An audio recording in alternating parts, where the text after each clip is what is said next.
Hey guys, welcome back to Andy's Dinosaur Reviews, and today we are back with another brand new Mattel Jurassic World Danger Pack figure, another epic evolution figure, as this time we have the Craterosaurus. And it's a very cool looking stegosaur species, you can see. Mattel has actually pumped out quite a few different stegosaur species over their time, delivering in the Jurassic World line, and they continue to give us really cool ones, and yet again, another species I do not have. So that's something I've definitely been loving about Mattel. They've been hammering out some amazing species choices, giving us figures of species that previously we definitely did not have in our collections. And then here on the back of the packaging, you can see all of the other figures that are in this wave, all of which basically we've reviewed on the channel, I think, because we did the Kaleskus, we have done the Papasaurus, and this Velociraptor, I'm pretty sure is the same one as the previously released Velociraptor, but I probably won't be able to tell for sure until I get one into my collection. But let's go ahead, we're going to pop this out of the packaging and then jump straight to a closer look from there. So starting up here at the head sculpt, you can see we actually have a pretty nice looking head sculpt for our figure. You have some nice looking skin texture as well. You can see the nostrils right there. The beak is sculpted out. One thing that's pretty interesting is it looks like we obviously have a gray, a darker gray for the beak, and you would expect that darker gray to overtake the entire beak, but this lighter tone, kind of like a creamy color, actually runs up into the beak a little bit. So that's a little bit interesting. At first I thought it was a paint mishap and the beak was meant to be just that dark brownish tone, or dark grayish tone, I mean. But when you turn it over here, you can see it's painted the same way on this side as well, so obviously it was intentional. You can also see that the eyes are pretty ugly, because we again have one of those instances where they give it that kind of coloration, like for this one we have a yellowish tone, and then rather than giving it a black pupil, they just leave it the coloration that we have in that area, which in this case is a green, so it doesn't really stand out too well as far as being a pupil.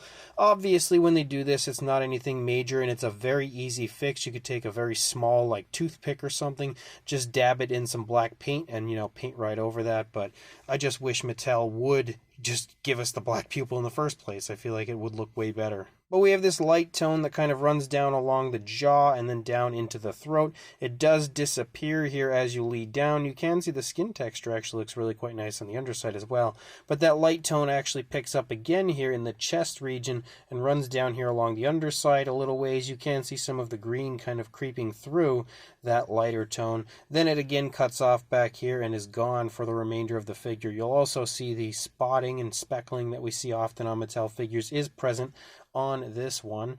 As you lead back, you begin to see the plates picking up here in the back of the head, running down along the course of the neck. They kind of have a slight satin shine to them, but no real paintwork. As we lead into the body, you can see that we have a darker variation of a brown for the plates, so I really would have liked to have seen these ones given that coloration as well. Again, not the end of the world, but it would have looked nicer. We have some of that brown that kind of runs down here, sort of leaks down a little bit onto the side of the dinosaur, basically in the shoulder area.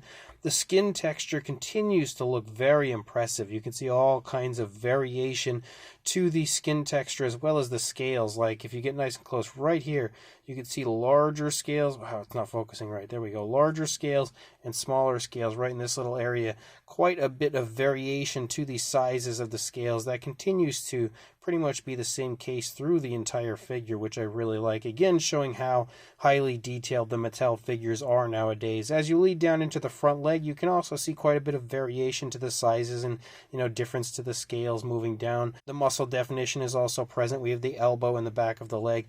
As you lead down, the foot sculpt looks pretty nice, but again, we don't have painted nails, which is not at all shocking for a figure like this. As you lead up into the stomach region, you can see some more of those speckles. You can also see that light tone of the underbelly leading up and kind of spotting into the stomach a little bit right there, just adding a little variation of color to our figure. Moving up into the plates here on the back, you can see the detailing looks really good. We have all kinds of cracks and crevices there to the plates moving along the back of the dinosaur. They also are a dark brown the whole way through as you lead out, but rather than actually painting only the plates, we basically have these areas inserted into the figure, and the entire back then is also a dark brown, which I'm not a huge fan of. As you lead down, I mean, it doesn't look bad, but I would have preferred just the plates to have been the dark brown. I think it would have looked a little more natural. But as you lead down into the rear leg, again, the skin texture looks absolutely phenomenal. You have osteoderms and stuff poking up here and there, as well as, again, tons of variation to the sizes of the scales. You also have the knee sculpted very nicely right there, the calf as well. And then you move down into the foot sculpt. Again, no painted nails, but the toes look good. Again, the sculpting of the toes looks nice. Kind of has like a, sort of looks like maybe a slight satin shine for the nails, but again, no nail paint. The leg, obviously, the rear leg is that same light tone we have for the underside. It's not my favorite coloration in the world. I honestly would have preferred maybe you've just kept the legs the green and let this lighter tone kind of run up and then run out into the tail. Could have looked cool, but you know, it is what it is, I guess. As you lead out into the tail, you can see that we have quite a few spikes moving out here. Some more nice looking, you know, fine detail.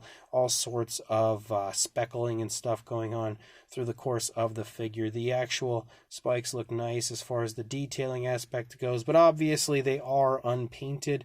It would have been nice to see some coloration on those, maybe even a lighter tone similar to that. But again, it's not, you know, unheard of for Mattel to do this. It's pretty common when they don't paint things like that. There's also a nice slight curve to the tail leading out. As you look at the opposing side, for the most part, it's going to look the same except for the positioning of the legs and the fact that the tail curves toward us. As far as the articulation goes, we do have neck articulation up pretty high and down pretty low. I don't think it looks quite as natural that way, but it looks pretty good that way for the most part. You also have leg articulation forward and back, and then of course the rear leg is the same. The legs do not come out away from the body, it's only forward and back, and we also have a swivel tail like you often have for the Mattel line. And one of these, it's this one of the plates I knew was concealing and hiding the fax app. If you would like to add this one to your collection, that is one plus for dinosaurs like this. You can get the plates up there. Definitely helps to conceal the fax app. I really do miss when they used to just put it on the bottom of the foot, but it is a really cool looking figure. Obviously it's not the best stegosaur species Mattel has released, but it's a very cool species choice and a pretty decently done figure. As far as a size goes, being a danger pack, it's going to be a pretty obvious size, I would think. But for a length, you were looking at around 6 3/4 inches or a little over 17 centimeters, but not too far, as I hit the camera by accident. My apologies for that. But as far as a height goes, about 3.5 inches or around 9 centimeters. For a size comparison, here is Mr. Papo T-Rex, the Attack Pack Colovosaurus, Robert Muldoon, and the Collect Day human being next to our Mattel Craterosaurus, and you can see, again, it pretty much is the exact size you would expect it to be. We've had quite a few stegosaur species in the past released like this, so you're going to have a pretty good idea right out of the gate, I think, of what the size of this one would be. For another comparison, we also have a Mattel Velociraptor and Dilophosaurus stepping in here, again to give you an idea of the size, as well as the only other new species in this wave of danger packs, the Calescus, that we had recently reviewed as well. And just for fun, we also have the Hammond Collection Dimetrodon stepping in here for one final comparison. So this brand new Mattel Jurassic World Epic Evolution Danger Pack Craterosaurus is pretty nice, honestly. It's not bad, not great, definitely not a standout figure or anything like that.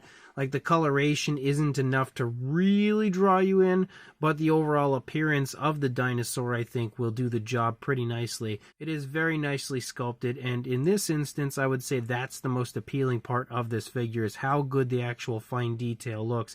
And with a proper repaint, this one could look excellent, if you ask me, which, again, if I find another one, I may grab just to repaint.